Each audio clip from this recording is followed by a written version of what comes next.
አዳዲስ የአውሮፕላን ግዢ እቅድ አለን። አዎ፣ በተለይ የሀገር ውስጥ አውሮፕላኖች ዛሬ በብዛት የምንጠቀመው ኪው 400 እነዚህ ተርቦ ፕሮፔለር የሚባሉ አውሮፕላኖችን ነው። እነሱ ቁጥር መጨመር አንችልም። ዛሬ እየተመረቱ አይደለም። የሀገር ውስጥ በረራ ፍላጎት ከጊዜ ወደ ጊዜ አድጓል። ስለዚህ ይህንን በአዳዲስ አውሮፕላኖች ለማሳደግ በተለይ በጀት አውሮፕላኖች ኢቫሉዌሽን እያካሄድን ያለ ነው፣ እያወዳደርን ነው።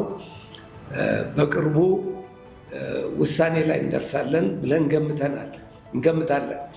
ሌላው ትላልቅ ጀት አውሮፕላኖች ለመንገደኛም ለጭነትም እያወዳደርን ያለ ነው።